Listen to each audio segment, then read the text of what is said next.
Hi, my name is Gayatri Ramprasad, and I am the founder and president of Asha International. Welcome to Conversations on Hope and Well-Being. Today, I'm delighted to have my dear friend and an amazing artist, advocate, Kristina Wong. Kristina is an award-winning performing artist, comedian, mental health activist, and a writer. Wong Flew Over the Cuckoo's Nest is her longest touring show about the high rates of depression and suicide among Asian American women, which is now available in film. I highly recommend everybody to see the film, especially during these difficult times, because Kristina, you have an incredible gift to take a very difficult matter and actually infuse it with humanity and humor. So with that introduction, I am so delighted for you to join us, Kristina, and for all of our viewers, welcome. Thank you for joining us. Thank you. For Kristina or me, please post it away in the comments and we'll be happy to answer it. I'm going to start with the very first question. You know, COVID, the racial injustice, police brutality, the economic crisis, the political crisis, must we go on? All of it is having such an incredible impact in all aspects of our life, including mental health. How are you coping, Kristina? Surprisingly okay. And I don't know. I have moments where I'm like, there are things about this pandemic, and we talked about it before we went live, which is helping us kind of cut straight to it, right? Like it's sort of that this is what really matters kind of thing. Like, and if this is our last year on Earth, or last day on Earth, what are you going to do with your life? What is it you really care about? And there's a lot that because of this lockdown, have had to cut out of my life, like the BS, like the kissing ass, the not being direct with people, and hoping that maybe they can help me somewhere in my career if I am nice to them. Now I'm just like, okay, I need to make a bold ask. I have to just tell you this. That's not cool. Like, or just let it go, because I realize we don't have that much time. And rather than bicker, fight, get upset, or passive aggressive, I'm just oriented to direct action. So I've been really good at distracting myself of late. My pandemic project is a group called the Auntie Sewing Squad. We are a national network of hundreds of volunteers, mostly cisgender women, but we have non-binary volunteers and we have uncles who are sewing masks. Originally, it was to support just healthcare workers and essential workers. But what this pandemic has revealed is the legacy of systemic racism, and that there are tons of communities, farm workers, day laborers, incarcerated communities, poor communities of color that can't even access cheap factory-made masks that are now available. So let me tell you, running a remote factory of people who were never garment workers really before this has taken a lot of stress and time. So like, I guess all the energy that would have gone into existential panic has gone into where am I going to find elastic this week? Yeah. But that's also, I think, what has sort of saved me in this moment, is it's given me sort of a direct purpose. Like I sew my set pieces. I've never made medical equipment. So I'm actually also doing my show from my house. This is my living room. It's the stairs, it's the kitchen, right? Like, right. And like, when this happened, my whole tour was canceled. And I just found myself saying the only way I can deal with this is to help other people, or else I'm going to just feel like I have no control. So now, 5 months later, I'm still there. I can't thank you enough for yet again in your life, transforming pain into purpose. And this is nothing new for you, Kristina. Earlier in your life, you dealt with mental health challenges, and you turned that painful experience into purpose as well. You found healing through performing arts. So can you tell us a little bit about your mental health story and how performing arts where to go with the mental health story? I mean, I'm third generation Chinese American. I grew up in San Francisco. But despite having family members who been to college in America, born in the US, there's still a lot of stigma around seeking mental health help. And I don't know that I actually have a diagnosable disorder. I don't know that that's what I got. I just know I was having a real hard time for a very long time. And I was frustrated with the few interactions that I had with therapists in my college age years, because at that time I could go see a therapist at UCLA for free, but you only get 8 sessions to figure out your stuff.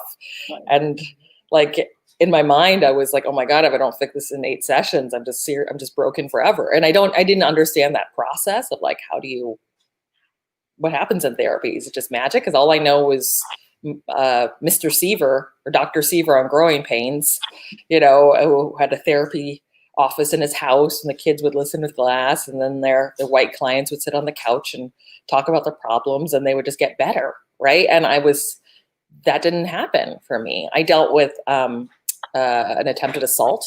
I had, I guess, fought off an assault in college, which traumatized me, very much. I think I don't want to say it's like, oh, I'm fine now, but like I recognize now that for a good 10, 15 years after that, I was still dealing with the aftermath of that in my body.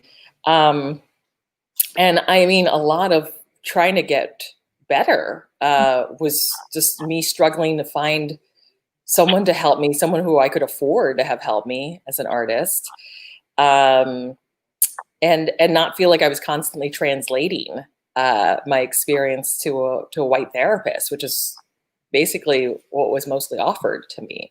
So it's a long story, but that's I'm still on that journey now.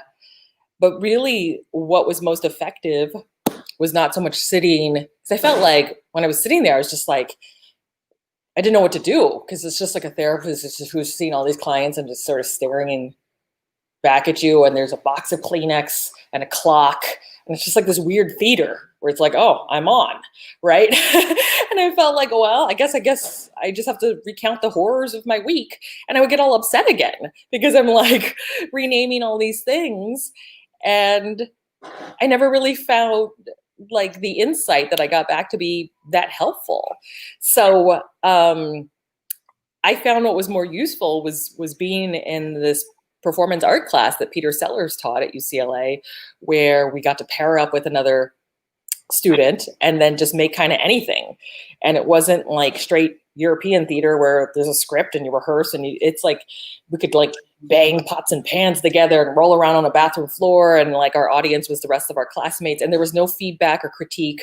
We would just eat hummus after, and I just felt so much more empowered by like making that like beautiful for an audience than like watching this this Simon Cowell therapist like stare at me. So I somehow came upon the crazy idea that rather than pay a therapist hundreds of dollars to listen to me speak, I'm going to have an audience pay to watch me talk about my problems on stage. And I decided that I'd become a performance artist. And yeah, here I am. in the aftermath of that crazy decision. Oh, it's getting really hot. I'm going to move everyone to my bathroom. Okay. Sorry. It's Zoom in a heat wave, everybody. Come to my house. Take your time. All right, here we go. The bathroom. This is where I talk about all my mental health problems. Don't So a couple things to follow up. Yeah. You brought up a very, very important point. Again, me as an immigrant, as a woman of color who also, struggle with depression, suicidality, trying to find help, and help that wasn't quite there and isn't here even now in terms of seeking culturally responsive services, but also affordable, culturally responsive care, right? It wasn't existent there. It's barely existent now. So there's such a huge gap.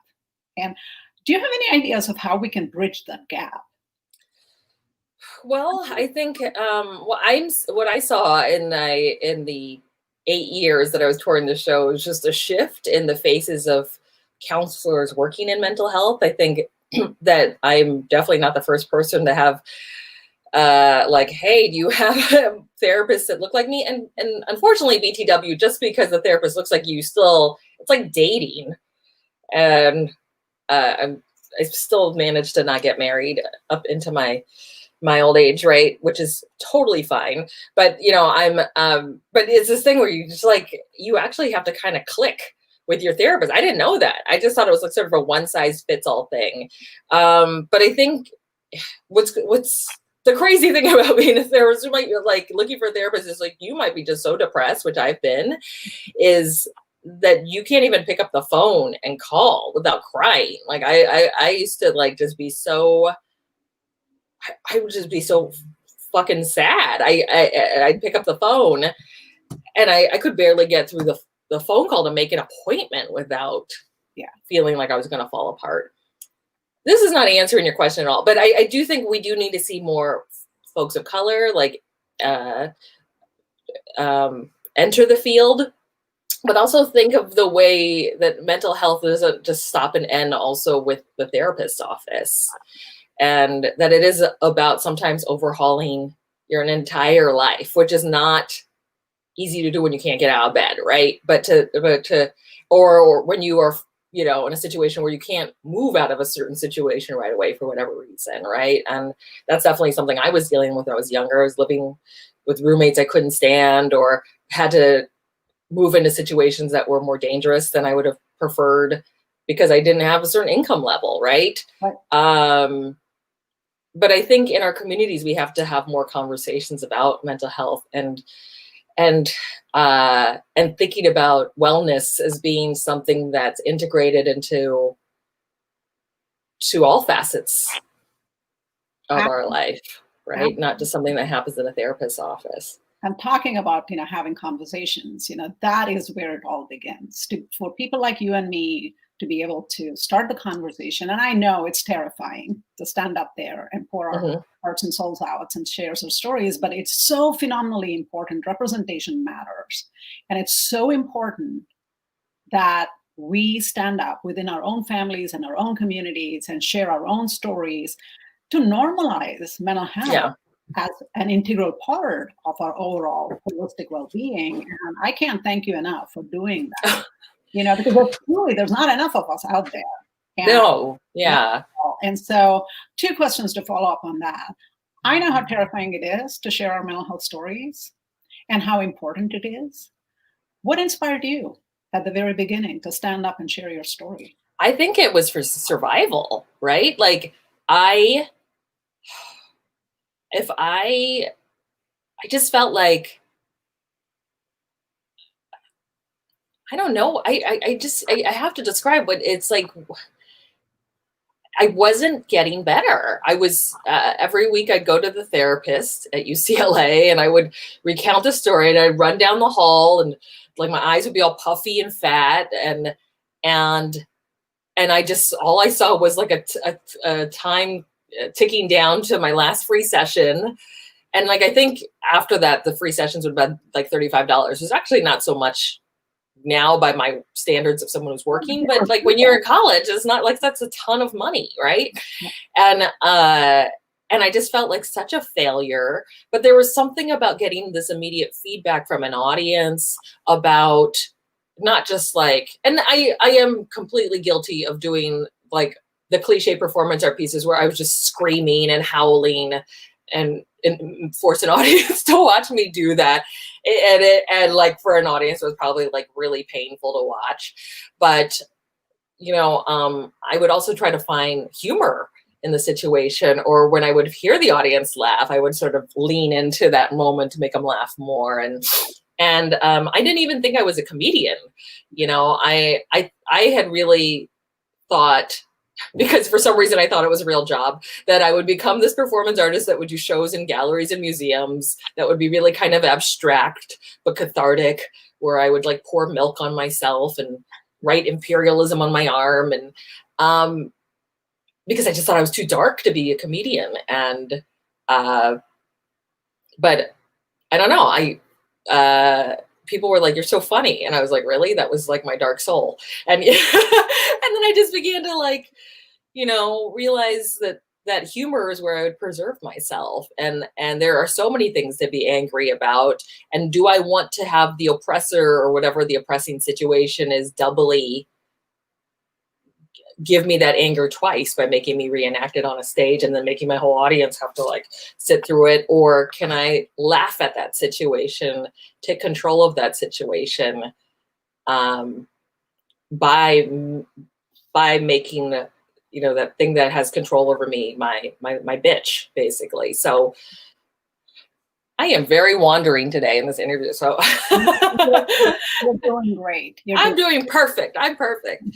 No, I mean, first of all, you found the courage for your own, survival, you said, to be able to express yourself in a creative way. And certainly, that has helped you heal. But, in the process, what you have also created is this incredible opportunity for people like yourself to see themselves in you and your experience and your journey. And while they may not have had the same opportunity or the gifts to find the humor in the darkness, you have been that shining light. You truly have. I mean, I've seen you in action, and I've seen you.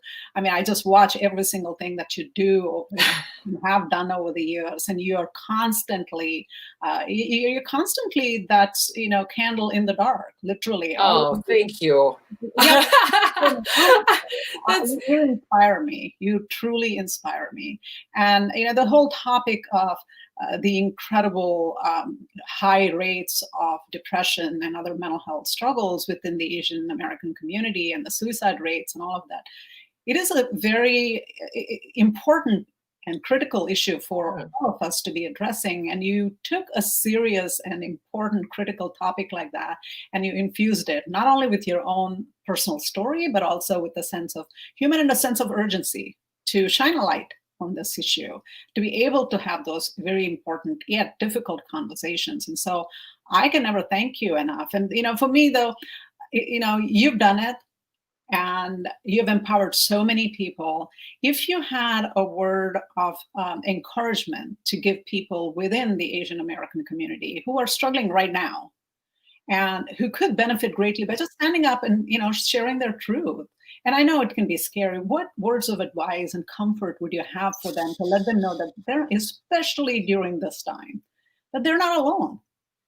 Oh, man. I mean, my jokey way of saying it when I talk to the aunties, I'm like, just keep sewing, just keep sewing. And it's, I mean, if I could talk about sort of that as the framework for how I've sort of like manual unpaid labor. How is that? And having people like talk to me like I'm Amazon Prime, which can be super angering. Because I think some people forget that, like, you forget I don't do this for a living. I don't shit masks out of my ass like every day that I can just send you, like I actually am dealing with this virus too, folks. But I think that it's so hard, but like finding ways to find power in a situation that you have, and it's weird, right? Because it's like, it's not about looking at who's weak, but like, where can you help? Like, I think volunteering is useful, or just completely being of service, right? And I think for a long time after I had toured Wong over the Kristinas forever, and I had thought, well, my life should be automatic, right? Like someone's going to fly in from the sky and give me a TV deal and a career. And then that didn't happen, right? And I was so like depressed because I began to feel like, oh my God, I did it. I hit my peak. My peak in the world was filleting my emotions on stage with this show. It's the only show that people want to book. No one cares about other non-depression ideas I have. And I began to really freak out and panic. But I think I don't know if this helps, but yeah, it's important, I think, to think about where can you be of service, put yourself out there. And it's, unfortunately, that might be like finding a therapist too. You might find like, oh, I don't really want to work at a food bank, but try different ways you can give of yourself and get out of yourself. And so that's why we have tons of aunties, hundreds who've just stepped up to sew. And some of them don't even like sewing, but to them, it's like you can sit and you can rage and watch the news and panic that like we're all going to collapse, or you can be in this moment feeling like you're doing this one small gesture of being of support to another human being. And I think that is the stronger move to make. You nailed it. I think you nailed it. You know, that's the thing. Thanks. Well, I mean, even for me, Kristina, you know, when the pandemic began taking over, ravaging our communities and our world, I was exactly what you're describing. You just completely caught unawares, you know, knocked your knees, and you're standing there going, now what? How do I find meaning? How do I find purpose? How do I find joy? How do I find connection in these times, right? And that's the word. Once I started asking myself, how can I be of service? My life became much more meaningful and purposeful and even joyful. You know, I will say that, even joyful in its moments. And so, yeah, thank you. Thank you for doing that. I think also, I mean, it's hard when you feel like so much has been taken from you, how do you have more to give? Yeah. And I have experienced some people who they're like, oh, I can't help right now. I'm just trying to figure out a living. But we do all have aunties sewing in our group who don't even have $11 right now to cover the postage that I will then reimburse them for to mail masks, right? But I'm sitting here going, oh my God, you should go look for work. But for them, this preserves them. Like you don't, and I think we get so hyper focused, especially if you're Chinese, especially if you're raised like this, that every moment has to be about productivity, that every hobby you pick up has to be about some job, like every major or minor or class you take has to be about building your net worth down the road. And so, and I think the way we're taught to approach college and education, and even this time, is very scary, that we're willing to say, well, that's not that bad a number of people who are dead to exchange for an economy that's rolling again, right? You know, we have to really rethink this entire system of how we work, because capitalism is not cutting it anymore. And this kind of value we put on lives is becoming quite clear. Who this government is willing to sacrifice in order to get stuff rolling again or things reopened again.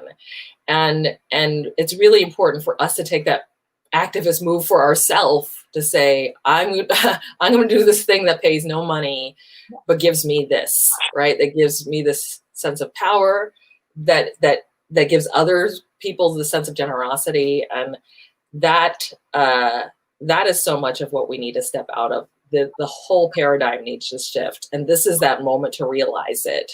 Yeah. Right? Absolutely. And it's no different in the Indian community than the Chinese community. How we define success, how we define productivity, and all of that. And so, yeah, but again, you know, there's nothing Indian, there's nothing Chinese, there's nothing American anymore. You know, we as a global humanity are struggling with, you know, the same issue throughout the world. And we're all as a humanity trying to grapple with something that is so beyond our imagination, and still trying to find some meaning and purpose and joy in our lives. And like you know, said, shared the story of this auntie who doesn't even have the money, even $11, $15, yeah. mentioned. You know, that is the kind of story that, you know, really touches my heart and reminds me that's who we are as a people. Fundamentally, we are good. Yeah. We are kind, we are compassionate, and I would rather remember that and tap into the power of that love and compassion and connection than all of the negativity that, you know, we see and hear through the media. And I'm not blaming just the media; these things are happening, you know, as we know. Yeah. But still, there's so much, you know, love and connection as well. I think it's also a moment to recognize what heroic is. Yeah. Heroic is not being the captain of an industry or having found mainstream acclaim as an actor, or, you know, it's being a grocery store worker or delivering the mail, or It's the undocumented worker who is making sure that there's a cucumber that I can buy at the store, right? By going to work. And I mean, what has become so clear in all the communities that we are helping right now is how integral they are to, like, if there were no undocumented immigrants in this country, we would just fall apart. Every facet of our life would fall apart. And yet this administration spends so much time vilifying them and criminalizing their existence. And I think that we really need to like pause. And I mean, so part of me, you know, as much as this sucks to not be able to do what I used to do, go to yoga class or whatever, I think we're really, you know, we're unfortunately possibly missing this opportunity to pause and think about what's important and how to go back into the world in a way that makes more equitable sense for everyone. Because what made sense before was not making, was creating a lot of agony in people's lives. Well, there was no equity. There's no equity, yeah. There's absolutely no equity, not in any sense, not in any measure, not in any realm. And so in so many ways, like you're saying, we are forced to hit pause. And we'll all make the best of this time when we have to pause and truly think about what equity is, what dignity is, and how we as a collective humanity can create that equity. Because it's, I mean, you can't blame any government alone. Yes, we need to hold them responsible, but as citizens, we all need to do our share as well. And we're doing this, you know, whether it is you showing up and being the inspiration and the persuasion behind the aunties, you know, or, you know, us continuing to absolutely not only just value, but amplify the voices of people within the Black and the Indigenous and people of color, communities of color, or, you know, underrepresented communities like the LGBTQ community through our conversations here at Asha International. We're trying to do a very tiny bit to make it a better world, to provide equity through providing the platform for those people from these underrepresented communities and marginalized communities to have their say. They have extremely important things to say. And right now, I'm just, you know, so incredibly grateful that we are having this conversation. Yeah. And, you know, one tiny bit at a time, we will take a step forward. And I truly believe, I have hope in that. Talking about hope, what gives you hope, Kristina? What gives me hope? Well, I'm glad you had said that we can't just blame the government because we're part of the system too. and so my pandemic project, not my pandemic, which pandemic? Well, 4 years ago, basically, a certain election happened, and I was like, oh my God, I can't just scream on stages anymore. Like, because basically politicians are putting me out of work. They're doing stuff that's way more insane than anything I could ever dream up. So I ran for local office twice. I won the second time. And that set that I showed you earlier is from my show, Kristina, Wong for Public Office. I sit on my neighborhood council. And it's been an on and off frustrating experience to be on neighborhood council because it's not that much power. It's an unpaid position. We're mostly an advisory committee. But I saw that there was a way for us to submit a community impact statement in support of the abolition of ICE. And we ended up voting. It was it felt like booking an open mic. Like I had to like bring all my undocumented friends to this meeting because I actually wasn't sure if this neighborhood I'm in, Koreatown, would actually vote in support of it because they can be quite conservative around certain issues. And I was just like, I might have to just walk up and leave if just like walk out and leave if they don't vote for this. I don't even know what I'd be doing here. But it was actually one of the most moving meetings. It was a unanimous vote, two abstentions, but we voted to abolish ICE. But it was, but you know, we haven't abolished ICE because neighborhood council can't take down a federal agency, right? Yeah, but we tried, and that is where the power is. Yes, but it is a symbolic gesture, right? It is, and that's all we have, right? Is as artists, as individuals, is okay. I'm making this mask. There's one mask on my machine. That's not going to stop the entire pandemic, dismantle structural racism. But I will and people will misinterpret this as Kristina's giving away stuff for free. Everybody come get free shit, stop doing that. Or it can be the start of me trying to set up this paradigm of a different way of thinking and giving and being generous and supporting other communities. And that's, to me, what the Auntie Sewing Squad has evolved to be, is something that shifts out, while we rely on capital, and we do have to rely on things like cash to buy materials and send stuff, we are outside the paradigm of capitalism in a very symbolic, like, it's hard to describe outside of terms that don't exist in capitalism, but people are giving because of the community that we've become with each other. And yet I have all these new best friends. I have all these sisters and brothers and non-binary siblings in this group. I don't even know what they look like from here down, right? Like, some of them, I don't even know what they look like. Like, they're just friends on Facebook, but we have each other and we've supported each other through this time. So, I didn't know that this was going to get so anti-capitalist or anti, but hey, I guess that's what what all roads lead to. I don't want to qualify it as anything other than, two human beings, you and I, trying to cope with this difficult situation, as people around, in our communities around the world are, and trying to make, and I can't thank you enough for all that you've done in trying to create connection in a time of isolation.